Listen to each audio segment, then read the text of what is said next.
Voilà, alors tout petit Mboté, Balandia Doudou Monti TV, monde entier, vous avez la chaîne Oyo, ils ont toujours fait nos informations là. Une tout ça la analyse et bah des côtés toujours en bas elle il y a IDPS, aux soutenir pouvoir en place.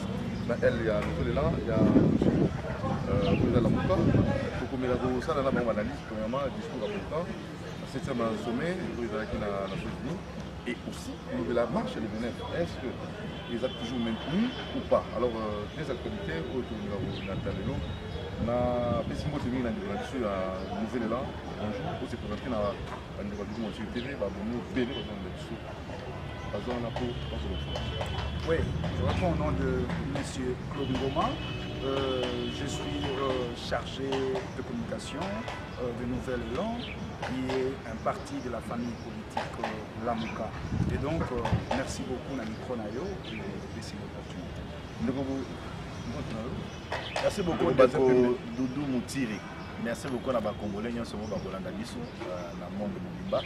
Nazali ya IDPSV, Nazali moko ya développement politique AFNCA, ya sénateur Modeste Batu Premo, Nazali pe moko mokambi ya Lingomba ou babengi dynamique de changement, c'est maintenant je suis de l'Union sacrée, je soutiens la vision et les actions du président de la République Félix Antoine Tshisekedi. Voilà, alors premier point, discours de la présidente de la République.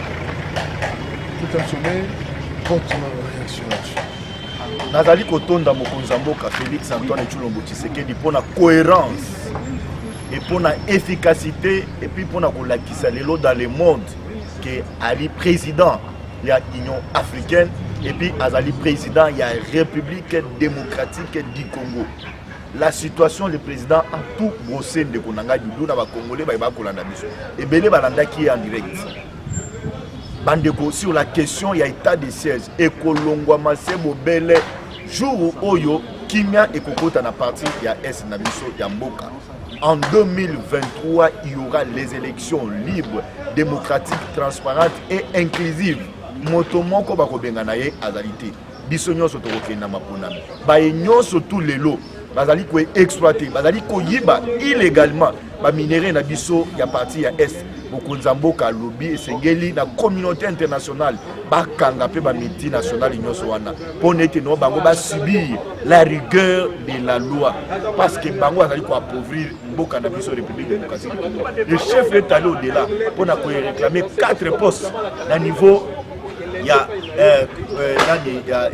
Conseil de sécurité, il y a Nations Unies.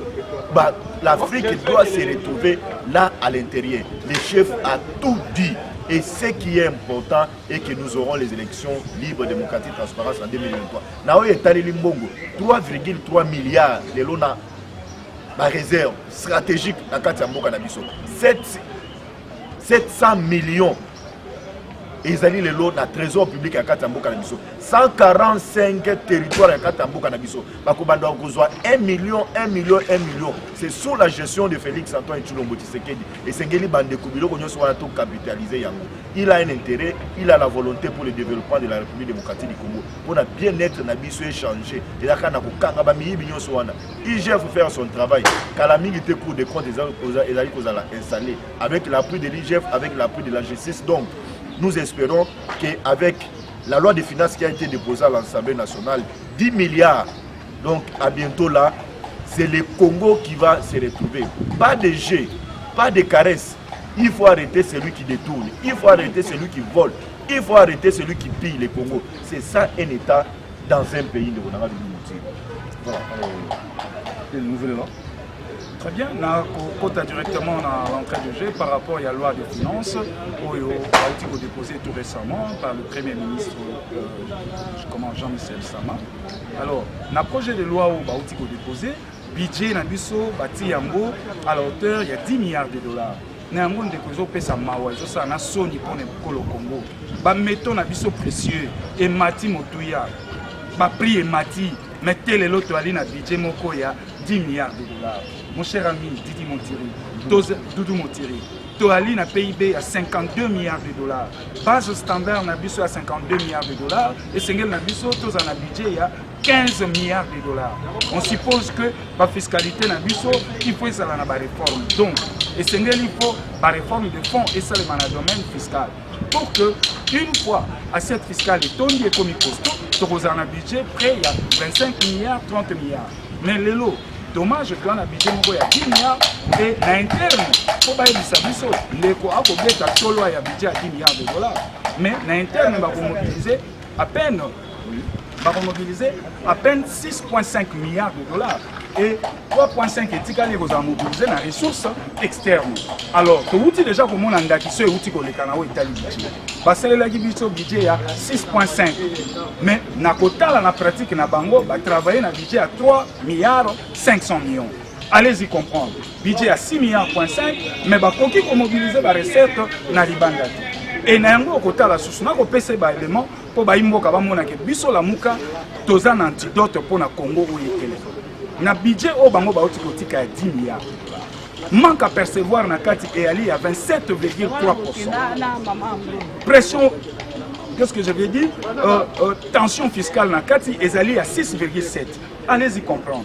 Taux de croissance le long ndenge ba meto na biso mati na 2021 il fallait que longa na 3,3 dollars et 3,3%. To comme on a 4,4%. Maintenant, mais salaire et donc, projet OEA, loi de finances baotika et qu'on résoudre le côté. Tala lisusu yemo qu'on a tibé dans les Nations Unies, a beti tangwa, na oe etali mapono. Mais ba ebisa biso, mapono mbongo ba kotia mopanzi wapi. Nalandaki ministre ya finance, kombo na ye Nicolas Kazadi. Na uti kolanda ye na presse moko boya akordaki interview, ba yambaki. Yo ko entrer dans l'élection en 2023. Élection exacte pour négocier que ça va congomani cadeau non et à juste impératif constitutionnel ce n'est pas un cadeau et poto que na maponana solo et sengel na biso mbongo ezala mais maintenant ministre des finances a lobby na interview na yeke akoti ya mbongo mopanzi mbongo ya akoti na mopanzi ndeko mwana mboka Nicolas Kazani tango kolanda vidéo oyo émission oyo pesa zonga lisusu démontrer na ba congomani noir sur blanc oyo mbongo yo kotia na mopanzi to obino boko tia na mopanzi ko uta wapi parce que na loi de finances exercice 2021 rubrique wane ya lité rubrique ya maponomialité alors ya ko ebisa biso ko tia mopanzi ko tia combien na et puis mbongo eko sa maponomi ko tia ngona nkuku et salama wapi mboke géramaka na ba norme na ba règle na o etali sécurité mwana mboka Chilombo esika azali na tribune na Nations Unies a beti sete na o etali sécurité oui. Et ali ba bonnes intentions mais bakambaka mboka na ba intention tende kona tala abengi asengi na Nations Unies ONU aya kopesa makasi na mboka poto silsa biloko wana mais or abosani ke lelo oyo tozana ngwa force représentante ya Nations Unies oto bengi MONUSCO bazana processus ya kotika Congo en 2024 na 2024 bana processus ya kotika Congo ça c'est de 1 de 2 bayaki awa na Congo sous le fond il y a chapitre 48 et 47 et 48. Oh, baillé comme étant force d'observation et d'impartialité. Mais si vous avez la bosenga ba pesa maboko ba pesa na maboko ngona ndenge ni. Ole ka senga que to changer chapitre to longwa na chapitre 47 na 48 comme ça bango ba MONUSCO ba banda ko bunda pene ya ba FRDC na biso. Tale sika mboke ko kenda kiliki. Naza toujours na secteur wana. Ndeko Doudou Montiri. Et ali pasi pour na biso Congo. Tous en état de siège. Mais ba minéré na biso ko longwa ko kenda comment Rwanda, ba extraire ngo na Rwanda, ba rafiner ngo na Rwanda. Tale sika to ko kenda. Tous ali na état de siège ba ko tongela biso 223 km. Kolongwa Uganda te Beni. Et ça les mawapi na Oyo ezalaki demande ya Nicolas Sarkozy ayaki awa boye na 2011 a sengaki ke ba richesse na biso ezala ko kabolama na ba pays ya sous région ndeko Kabila esali la oule atikala kondima yango ata mokolo moko te mais lelo su ndeko Chilombo nkita na biso nyonso komi kokenda na mboka bapaya alors tala ndenge tozokenda na yango pour état de siège ya lipasi ndeko 3 mois yango banda ba décréter état de siège to ali déjà ko enregistrer 528 morts. Et ce aujourd'hui, année 2021, et ça a 1582 morts. L'état de siège, ça le mawa. Et à la raté, état de siège, au yébité, ba troupe no boni. Ba uti ko ebisa biswawa.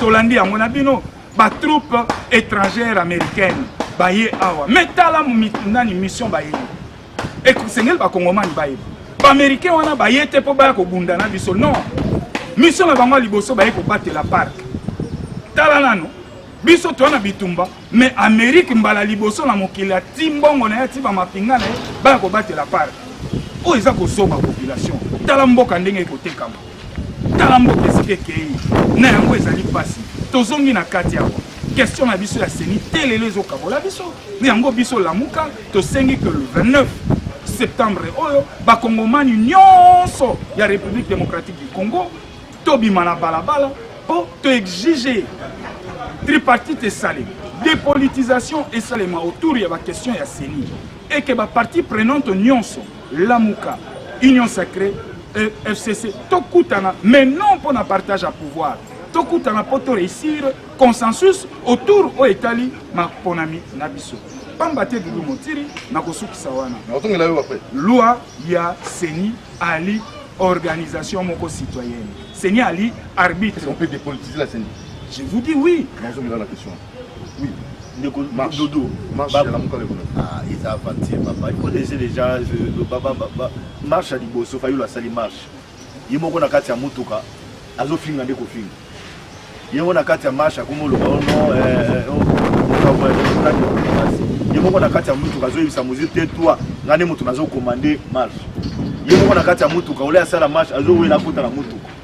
Il faut, mon cher ami, tout ça la sérieux, non? Et puis, croyez-vous, ce qui est inconcevable, que dans mon documentaire, Fayoulo, avec ça la marche, avec autant mon nom, Mouzito, Oyo Fayoulo, lobby, c'est là qu'on décriait que non, à 5 écoutes, on a justice, c'est pas qu'un Mouzito. Mais le lot Fayoulo, à Fayoulo, Mouzito, mais ça, moko, bah, au Kabolana et micro. Mais c'est inconcevable, est-ce que justice à la veille? Justice à la veille, mais Fayoulo, le lot, à Messamoko, non, mais c'est Mouzito. Oyo lobby, a décrié que Mouzito est en train de gérer avec Joseph Kabila. La justice doit mettre la main sur lui. On a suivi, les images sont là. Tous les Congolais n'a pas ni biso à Congolais. Et s'il y a quelqu'un que les Congolais ne peuvent jamais faire confiance, c'est M. Mouzito. À Congolais, où il y a la Mouzito confiance dans Katia Mboko, c'est-à-dire, aveuglé. Il a géré comme Premier ministre. Qu'est-ce qu'il a laissé le pays à quel état? A géré comme Premier ministre, il a laissé le pays à quel état? Investisseurs baye ba ke no tonge pa na ye ya ko senga ba komba cagnotte ya ba pourcentage mais c'est grave ça de kondengo de Mutiri. Allons-y na makambo etaleli état de siège, l'état de siège 3 mois ndeko guerre et bandit 25 ans quand état de siège il y a 3 mois beaucoup mieux lobe que non ils ont ça la tête le côté et à motema mabe beaucoup zamboka na tribune des Nations Unies a pesi ba avancer même gouverneur ya Ituri na province sous la place de état de siège des alliés basali ko la qui ça va avancer à état de siège ce n'est que la mauvaise foi de Fayoulo azana un moko matin Fayoulo faut va délivrer oh na mona na moto azana un net Fayoulo te moto azana jalousie net Fayoulo azate Fayoulo il faut une délivrance pour nous de monangai da azana soka kangi yo on a délivré yo et ça passe.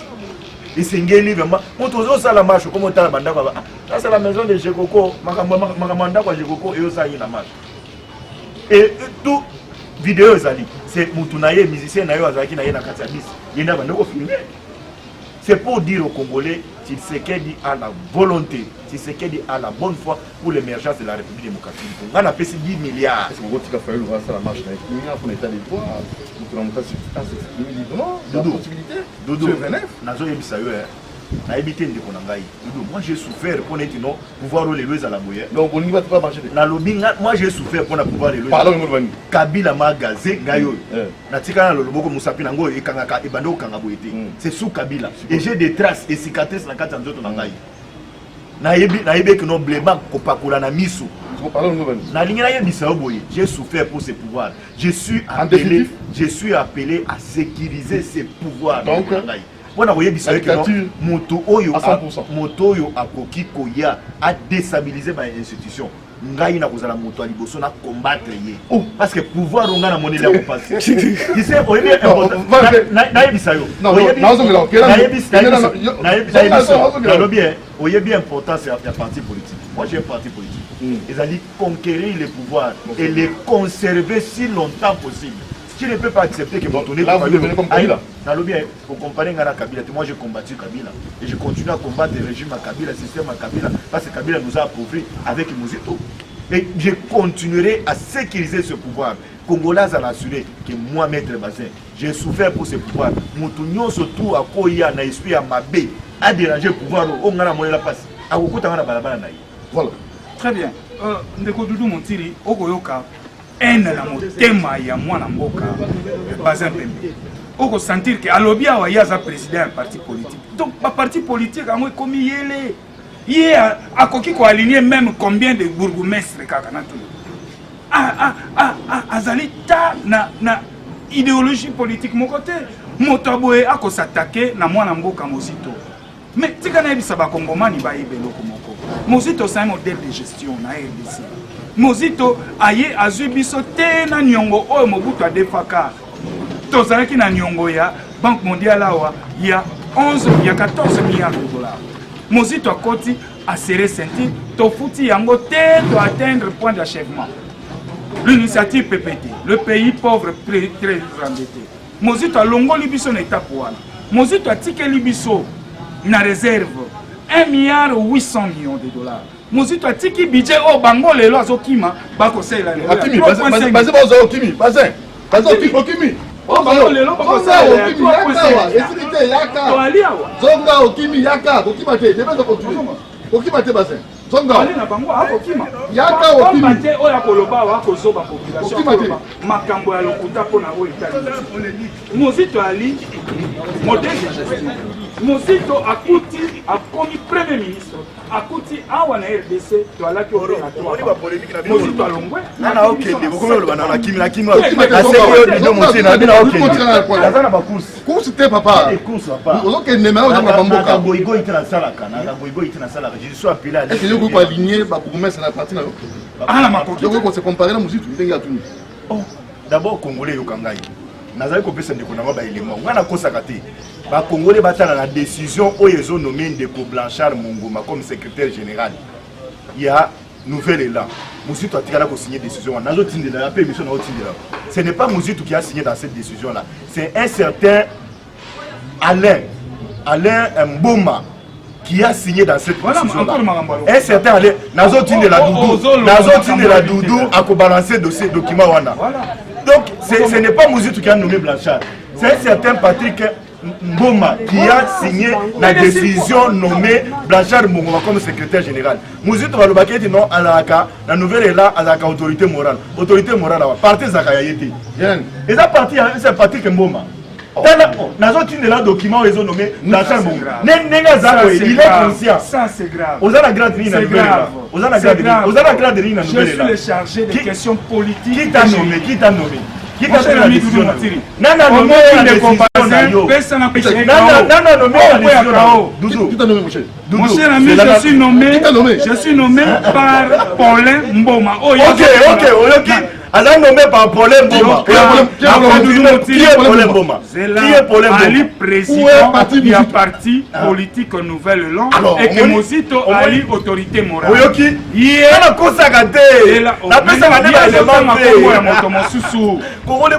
veux pas la télévision mentir. Parti Ezali, il y a autorité morale. Oh, parti il y a autorité morale. Pesanga micro Hier, il y a un moniteur. Oya bango ya ba parti. Avant je sais que ça va tu vas passer moi likonda. Doudou. Ah ligne ko na. Ça y est, ils sont partis. Tu n'as une question, ils sont partis. Pesanga micro na expliquer bino. Nouvelle décision na yo. Décision na yo na papa. Ça calme ba kongomani ba yeba. Et à la fond de commerce na yo partout les kaka Mozito. Ozana no elenge ndeko na ngai. Ko sala politique ite pona ba kombo bato. Kolukate po matabacha yoka. Na komba Mozito non. Parti politique na biso Nouvelle Langue et ali parti il y a Mwanamboka Adolphe Mozito. Une organisation na biso interne. Toye kotia Mwanamboka président Paulin Mboma yende mtazo ko engagé parti et que Mwanamboka Adolphe Mozito, le premier ministre honoraire, l'initiateur du parti, y est Azali, autorité morale. raison pour laquelle na ba décision nyonso okomona nino yamba bato aluye raison pour laquelle bango tuna bango na ba décision na bango mon cher ami tuna bango na ba décision tokoki kosala bikopi collecté si vous faites aux autres, 5 ans, il y a un commémorer l'UDPS, un mot par rapport à ça. Non, mais moi j'ai vu qui ça il s'appelle encore comment non. Franck Djongo. Non, comment les Kimi, non, pas dictature. Willy Michiki. Michiki a Sengi, justice ça la Moussa. C'est une bonne chose. Nana Zalaki, parmi na combat na Batouana, Ndeko Doudou. Tant que tu as Congolais, Doudou, nous, ce n'est pas d'un coup de toit na politique. Nous avons l'idée. Ils sont souffrir. Kabila nenga ebibiso na ba kombo na biso. Kalev nenga zabi bonga ebibiso na ba kombo na biso. Nenge John Numbi akimi bonga ebibiso na kombo na biso. Aibe que no ba combattant d'élite ba basé wana. Et je peux que déplorer liwa ya bato nyonso wana. Ko senga milimo na bango fana na kimia et que justice ça là pour être no ba réparation ça ma pona biloko na bango. Donc Congolais c'est là retenir les lois que nos nouvelles est là et ça kaya mutu mutu na yo porte-parole a confirmé que ça a été. Donc moi je ne veux pas la télé mentir. Je donne aux Congolais la vraie information. Dans une décision d'un parti politique, c'est lui qui signe. C'est le président statutaire. Il y a parti politique. Moi je suis. Mais tu le dis bien. Le président. Mais tu le dis bien. Même si on a sur la nouvelle élan, tu le dis bien. Mais oui, mais il le dit bien. C'est le président qui appose sa signature sur toutes les décisions. Mais sinon, l'opinion va aussi à l'année. L'artiste congolais Charman, Tikibiso. Je ne le connais pas. Oui, mais tu as Kakato. Ngonza. Je ne suis pas beaucoup dans la musique. Je ne suis pas beaucoup dans la musique. Je suis dans la politique. Je ne suis pas beaucoup dans la musique, je suis dans la politique. Et je suis dans ma profession, dans Moussala Nangaï. Mais comme c'est un Congolais, Ningo Outi peut informer Ngaï, paix à son âme, Kimia na Libota Naye, Molimo Naye, et paix Manakima. Conseil à Ouera, j'ai donné mon opinion. Je n'étais pas d'accord et c'est là qui va payer ça y est, visa naïe. Et c'était pour que le promouvoir culture nabiso et bah si encore délai à côté ça recours naïe, on doit pas examiner recours naïe et être avant que nous bêta parce que azali ambassadeur nabiso libanda mboka et puis tozali mboka c'est bobele moko o basala ka promotion ya culture o bayemba ka c'est bobele na lingala à côté si français té à côté si anglais té nazo yima na lingala c'est la République démocratique. Alors, vous voyez un peu, vieux Mazout. Vieux Mazout. Mon aïe, vieux Mazout, yo. Ah, mon aïe, bien, omoni mwana mboka ndeko baza mpe mbauti koloba eyali pasi akoloba makambo eza lokuta mpona mwana mboka Adolphe Muzito. Tango mosusu Adolphe tango azalaki premier ministre ye tango mosusu azalaki nano na école primaire. Donc je comprends aza na baélément te mpenza oyo esengeli natalisi bayimboka na oyo etali formation politique na biso nouvelle élan. Et à parti, nous avons insisté, il y a Mwana Mboka Adolphe Muzito, l'initiateur du parti. L'organisation a besoin interne, statutairement, Toti, Mwana Mboka Adolphe Muzito, Azali, autorité morale. Président Yende Moutazali ko engagé et puis ko poser ba acte nyonso, ba signature na yena ba acte nyonso. Oto bengi Mwana Mboka président Paulin Mboma. Alandi Sami le secrétaire général Blanchard Mongomba. Yango moni na regretté un avocat de circuit na ndenge na ye, maza na confusion autour ya ba texte. Ya linge sala ma copie collée, ndenge sala ma kanyonso. Mbala sima soko yambi etuna e parti na eza na obédience ni. Aza parti socialiste, toi aza de droite, toi aza de gauche, toi aza de centre. Auti koloba wake bango banyokwami. Pona o etali bokonzo. Maza bango dans le 29 nazo komesika wana. Aza bango moko te to betami ba gaz biso nyonso na bango mais lelo bango ba yoki elengi miliki olandi maloba na ete balangwe miliki obi moto alangwa langwa masanga me kolangwa miliki te po masango kozonga mutu mais miliki ko bima pulu ko sala yo okondima te et ali bien te na yango na ko biso le 29 poser autorisation le 29 poser autorisation toza na régime d'information il n'appartient pas à M. Ngobila à autoriser biso te to informer Yé aza obé une obligation moko ya kobengisa biso organisateur ya marche ya kobengisa mwana mboka Sylvano Kasongo tosala tripartite tosolola totala ba modalité pratique parce que yako ki koboya te pamba te lobby union secret basala ki marche te bakei même ko vandaliser siège à ICD bakaliko ba piller tout au vu aussi de la police tokomi wapi bako mema biso wapi na yango lelo eza déjà jurisprudence moko botami et que M. Ngobila n'a pas l'obligation à nous interdire de marcher. Tout ce qu'il a à faire, c'est que Abengisa Sylvano Kasongo, Abengisi Biso, organisateur, na yemoko mokonzi a ville, to vanda, to discuter ba modalité pratique. Et ce qui a Pekisi Bino. Ce qui a Pekisi Biso, Biso to Hollande, Biso to Hollande la Constitution, l'article 26. Vous marchez là. To marché, ndenge za la toujours. Après baye ba jouer sous bazon ici. Te ba rozoete po oyo to le kanaki les 15 les cas qui ezaki carton, to cartonaki.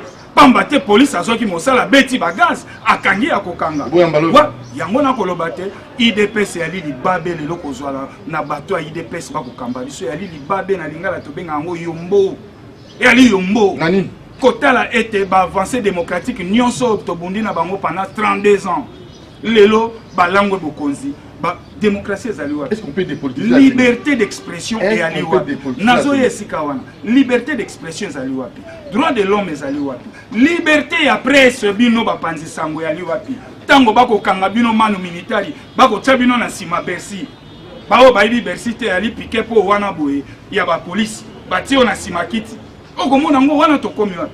Tale sika bande kona biso IDPS balangwe bokonzi et ali libabe kozana mwana mboka Chilombo na moto ya Congo na biso parce que attendez parce que nous sommes à plus de 120 millions d'habitants et donc il faut les meilleurs parmi nous pour qu'ils soient portés à la présidence de la République et par conséquent mais c'est Chilombo ne l'est pas tozanga te kolobango et puis ce n'est pas un péché sur asali mandat moko akei et ali sumuté ayaka betise kene na mwana mboka na mwana mboka Kabila kopesi mais 2020 on va zéro mettre quelques akosalisa maponomité po mbongo ya lite mosolo ya lite exercice à budget 2021 bati combien na kati na ligne budgétaire dépense wana ya lite pourquoi vous ça la marche pourquoi vous pas des politiques to ko sala marche pona nini ba série o ya ba marche to ko sala ngo pona nini to réussir dépolitisation ya seni ça c'est de 1 de 2 tozo ko senga respect ya mibeko ya mboka na biso respect to boy mibeko 2 poids 2 mesures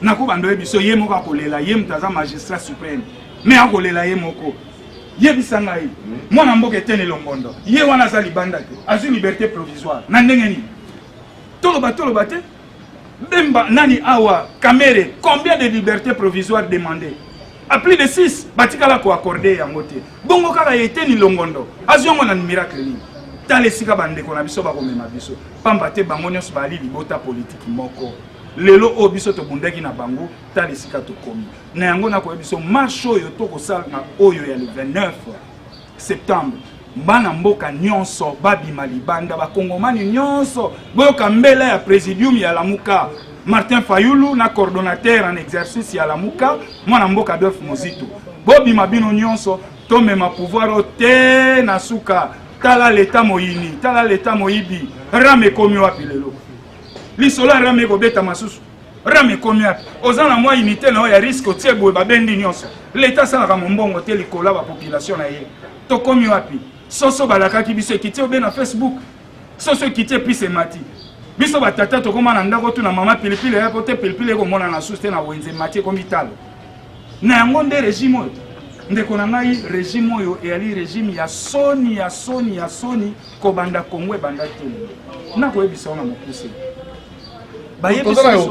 oui ba ko ebisa biso o Italie nani bazui banda Kongo banda tilelo na réserve bakomi na 3 points de kolega bongo ndenge biso Jean Serge ayawa yazali moto ya akoti muta ino sacré pour équilibrer dans le débat 3.3 milliards de dollars na réserve mais babo sani que bozana 3.3 milliards de dollars na réserve ba médecin ba na grève ba assemblée provinciale ndeko nanga 17 mois d'impayement bino so beaucoup kaka ya Kinshasa baza peine na 3 mois. Quelqu'un m'a posé la question na miracle mentir ba tu la muka ya failli balobarami so bino komi un jour ndeko zo kana la président bon ça ni voilà on est à motuna moko elengi biso lelo il nous faut na pouvoir tokoyela kosala te ndenge bandeko basalaki bakuti mbongo bapiye batonga so de mouton batonga bo bakenda voyage te eloko ya liboso biso tokosala mpo to rassure bakongomani nyonso kosala état de lieu ya chaque secteur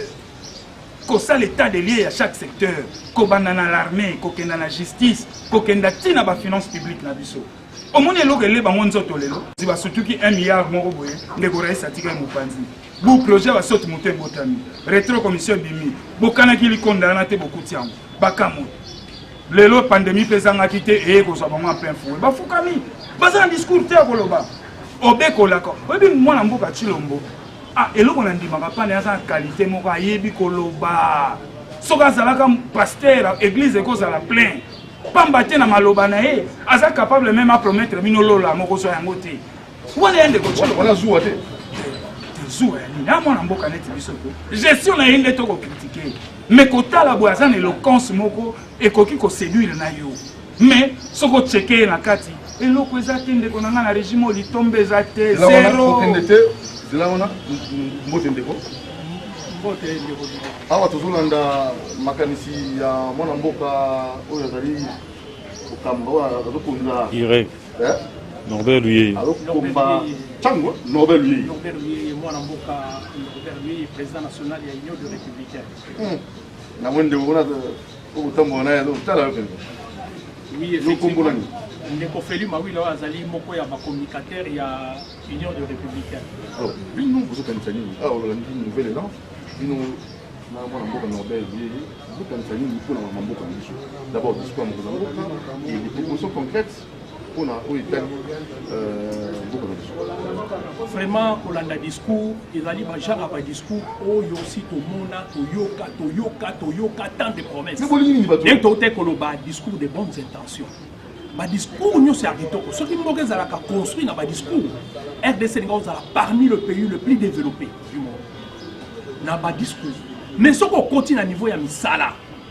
okomona te eloko ezali te na bapromesse ntango lelo mais réserve ya solo emati te réserve ezali sur papier lokola ntango tozalaki à l'époque ya matata ponyo azoyebisa biso croissance en 3 chiffres tomoni lelo ti lelo bato balela mbongo na biaka bakpesa bato mutu akotisa compte en dollar koma kozwanga franc congolais e na to nini parce que mbongo wana lita azwaki yango azautilize yango comment ezomona eza banko eza banko eza makambo ya solo te eza banko te oui eza banko parce que ezali komonana te par rapport ya matériel oyebi ya un rapport oyebi ya Dudu Mutiri oyebi ke ya un rapport oyo ozali kolakisa ambassadeur na biso na l'est du pays ezali un élément document officiel oyo le ministre ya affaires étrangères akotisaki na niveau ya gouvernement entre ministre à budget ministre finance na premier ministre Baptiste Kiango iya jeune Afrique mutatombaki na information wana areleyaki yango par rapport à ba chiffre ba situation ya ba ambassadeur ya RDC ezali déplorable ba ambassadeur bazwaka lisusu mbongo te bamsu bakoma deguerpi balobi il y a des familles des ambassadeurs qui ont fait déjà bana. Quand ça là 6 mois et du marathon parce que l'État peut ça va bon côté, va frais de fonctionner ils raté.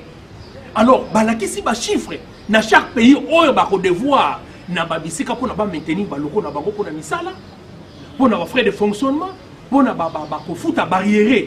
Il y a pas diplomate na ba quand c'est moi le temps lui ba signification ezali sur papier mais en réalité et le comment réalité. Oyebi oyo ba lobaka prévision budgétaire. Quand on parle de l'eau, la budget, il y a pas 6 milliards. Parce que l'eau, quand on parle de prévision budgétaire, il a dit bon, et ça, la caisse, il y a des recettes, oh, il y a ça là, pour la caisse, pour fonctionner. Alors, Nalani expert, mon combat, et bien, Azali expert économique, un ancien premier ministre, a lobby budget, il y a 10 milliards par rapport à la situation économique, il y a beaucoup de et ça, budget irréaliste. Donc, comment est-ce qu'il par rapport à la donne économique? Il a parlé en tant qu'expert. Alors, quand on va donner une souvent, on a autant de choses que ça. Comment est-ce qu'il y a réaliste discours, mais c'est la réalité de la terre. Alors, pour finir, éviter Norbert Luyeye à 25 ans. Pour nous avoir le oui, Ndeko. Ndeko nangai malgré tozali ko s'opposer taka na niveau ya forme ya nouvelle là alobi eseni tout ça la forme na niveau ya institution tricherie na niveau d'élection. Moi, na moka, biso to banda ko dépendre depuis. Dialogue issu de l'accord parce que le problème il y a RDC, il y a le problème il y a l'élection. Il y a votre lobby, le problème il y a RDC, il y a le problème il y a l'élection. Soit il y a problème à l'élection.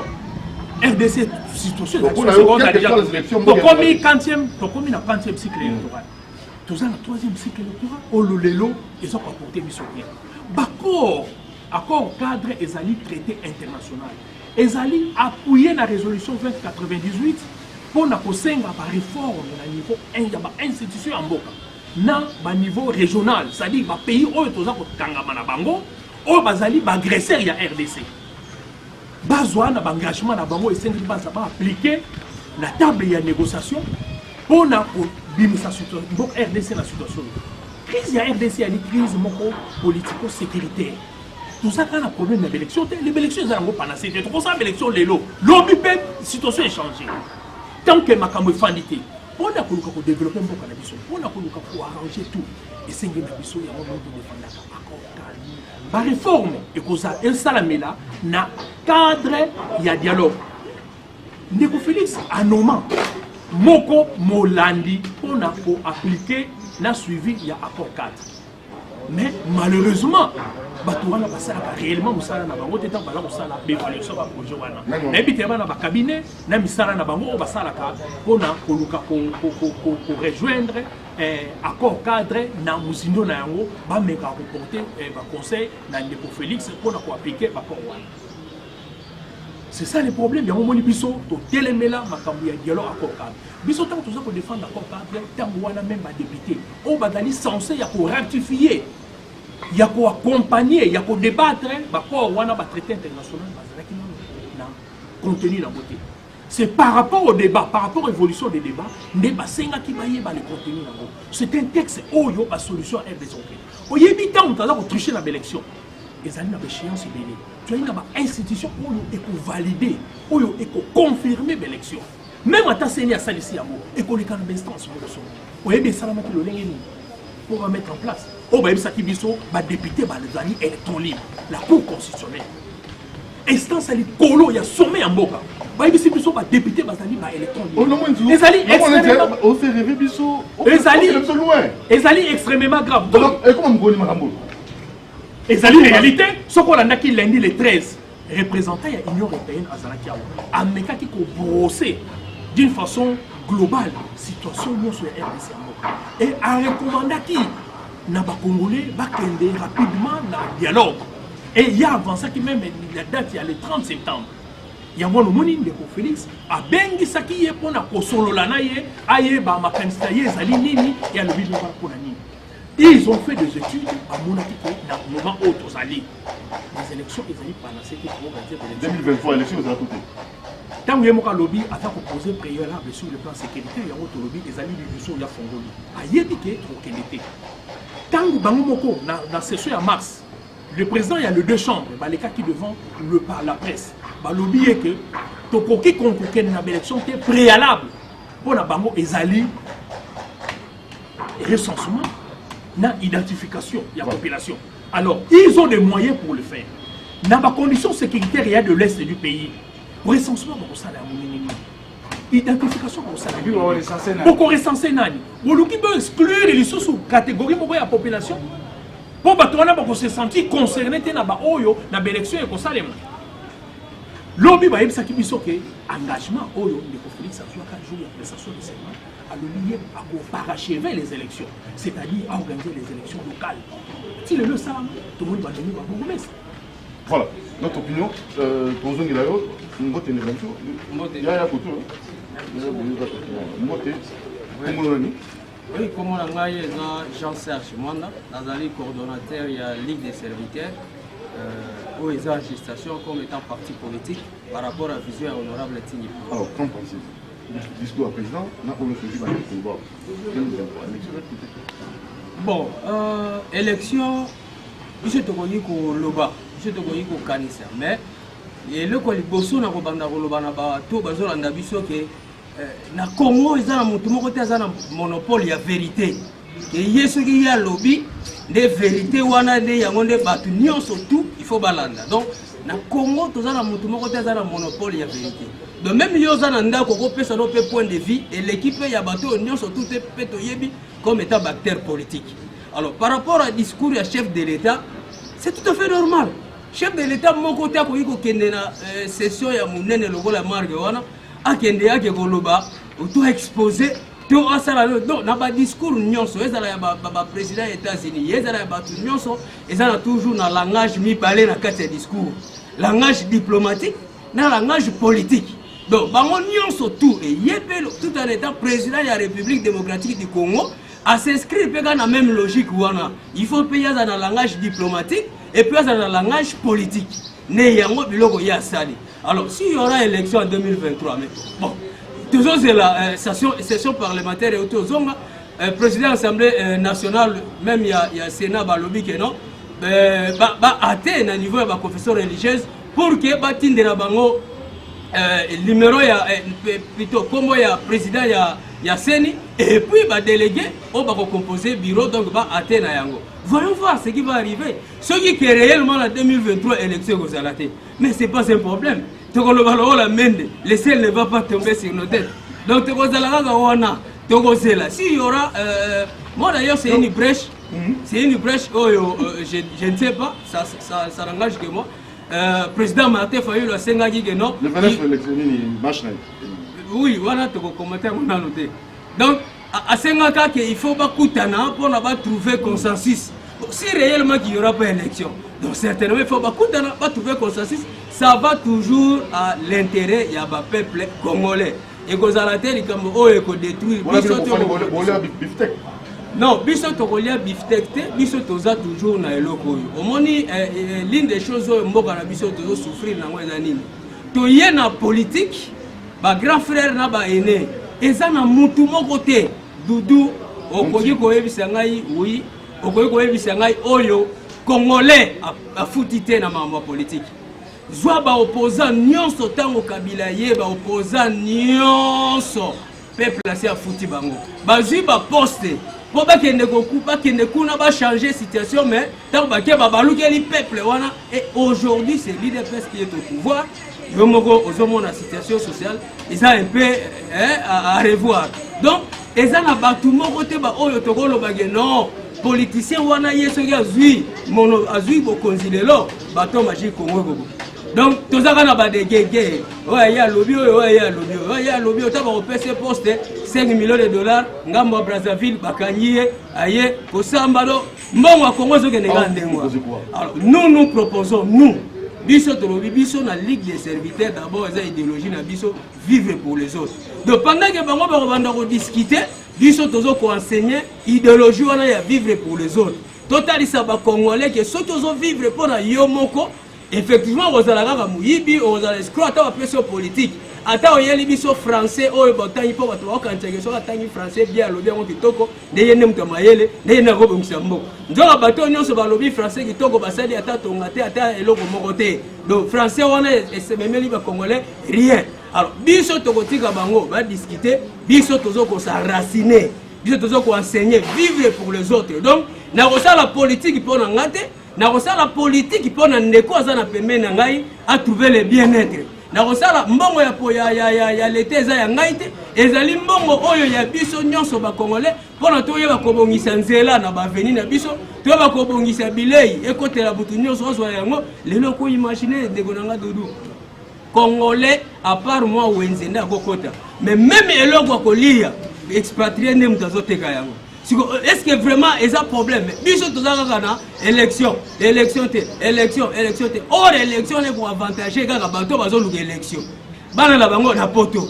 Basi na bango na poto. Ba famille na bango batindi bango kuna. Bazui ba entreprise ya mboka ba kogere bakei. Population kotika la kawana ngo. Non.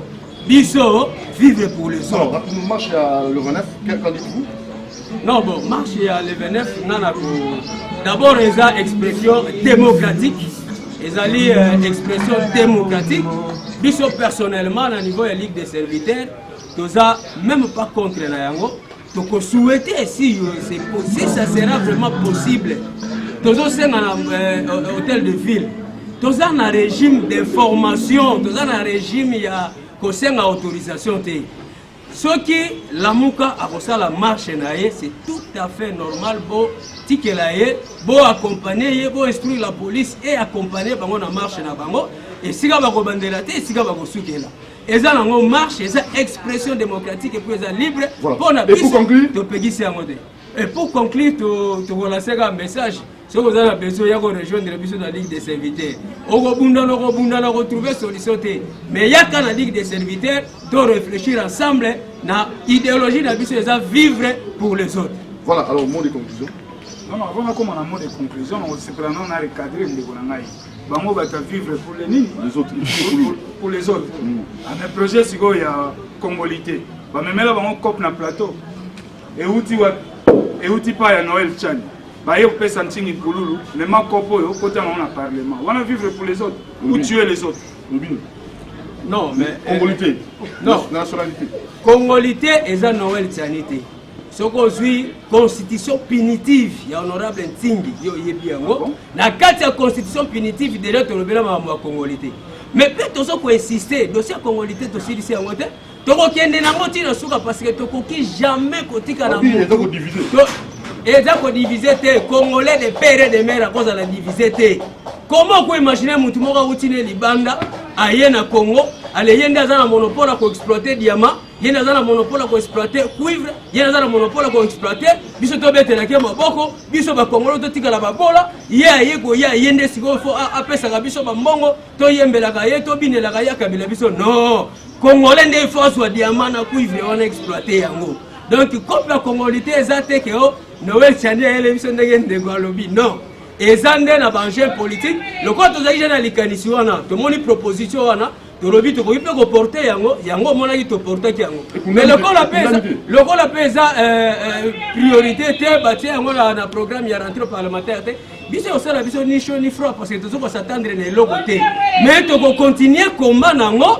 Si tu peux trouver gain de cause, les Congolais, il y a pas la présidente de la République, il y a idée bien. Bande européenne Norbert lui il y a pas d'ailleurs à Bango, ba kokipe ko za ba poste wana. Donc ça n'a rien à voir avec exclure muto aza Congolais de père et de mère. Ndeko nanga dudu motiri et ali mawa pe kotala boye. D'ailleurs soko moni déjà moto moko boye. Abata magina ndreza na opposition a recueillir foi ya bato. Si maye ko l'exa vrai face na yeke nzoka za ne muta majorité. Deux ans, je suis allé à la saison 5 ans. 5 ans, je suis allé à la place de siéger. Donc, il y a un moment où je suis allé à l'Italie. Marche à le 29. C'est toute l'étendue du pays. Pour répondre massivement à la point de chute, attaque au Bamesseni Koloba Nabiso. Biso la muka to ala peuple. La muka zana katia ADN ya peuple. Tchangwe koyamba biso tokoya te point de chute na biso parler du peuple. Na yango nazo on change pays itinéraire, c'est quand même itinéraire. Te itinéraire nzela potote. Yo solingo matami kilo de ganzela. Kanzela miki. Kasi biso be to organique to banda boye to matina biso. To yepo biso tu photo ko chite sikana donc ya turo yo. Papa, maman. Oko kenda musala kende musala. Ovandi na ndako bima. Pambate gaz si to mesana na ngote ndeko na ngai. Démocratie na kale alaki na 10e ri. Lelo bakoti pouvoir démocratie le mois 10e. C'est combien? Oh, mais comment pas na so la muka? Na Fadel House. Oh, mais temple ya démocratie comme côté wa. Na Fadel House. Je vous dis, nana o demande muto ko boya moya liboso na et comme na biso la muka. Pambate mwana mboka Chilombo. Tango langwe bokonzi ba pesi yango na plateau d'or. Na discours na ya liboso alobi boye. Na tango ya régime ya ngai Tshisekedi na ba manifestation publique nyonso ba marche ba policier ba kozala na rôle ko pesa ka ba marcher mai na o biso to uta ko sala gaz yango ne mai pona ni ko sa population vous avez autorisation te tout un régime d'information. Est-ce que Jantini a Nicolas Mobek Likunzi l'article 26 Jantini a l'INAC et puis et l'oncle basali biso boye mais ko finga wana ndafi te oh bon ko finga biso bato bandiam 10e ri ba finga ba policier ba nyanga la kata biso bato bandiam minu fe volant oh tolandi te e bimi ndenge bimi bimi oh te bimi ndenge bimi po na 10e iri bafinga ba policier banyangala kaka bino okena bolole bimi so bengi bango bolole ba porter bino plainte pas ya mona ya Buja Mabe mais ndeko na ngai ata ko ba plainte ba porter biso plainte to ko kenda ko répondre mais est-ce que elobaki Martin Fayulu akosi ba photo e bimi lobia na ko tanga kombo ate pour na famille moko boye oh non ba ko bengana mwasi moko boye comme quoi mwasi wana ko semer premier talaka siko une semaine coûte kokité président Martin Betibo et tu bango moyiki c'est marche ça pour na vie privée ba tout te biso to vie privée te mais o elobaki président Martin est-ce que akosaki ce qui président Martin akosaki o lelo bimi na toile soit disant des femmes moko boye ba ko bundana so ba wela ninga na ekite et ça sonne ça la marche pour na makambo ya na yango na koya te po yo lobi nanga kofinga biso to osala marche te po na kofinga biso to osala marche po to koka kobundele kolo na biso omoni régime eza en place mon cher régime ezali régime moko dictatorial yango moni tangu tata esika azali pe à son âme esika vandi kuna na mboko wana soka sutuki atali ba kolela ye na kondo mobutu ba kolela tata surtout akotala oyebi na baluba soki mwana mobali okoki kotombola bendele ya tata te ezaka yombo eya yombo parce que na baluba mwana mobali ye nde mutasimba te biso toza na sofa pouvoir te tokozwa pouvoir te mpona kozwa pouvoir eya neti bandeko ya sanse te bazoki pouvoir mpona esengwa pouvoir babosani bamemeli bango kope te yo ndenge oza boye obenga bord papa ngambo oyo nazalaki député national candidat député national la circonscription ya Moamba bazobwaka bord epa yango ya nani nanga a violer ba règle du jeu nyonso toyokanaki que bamaponomi il faut pesa liboso bureau par bureau de vote asala yango akamati wani ndeko nangi soni banda Congo ezala Congo mbala liboso tozwa président oyo aleki na 33%. Mais pesa le mawa mais 33%. Ma ponomi bien ezalaka 50 plus 1 ndenge Kabila alekanaki na 2006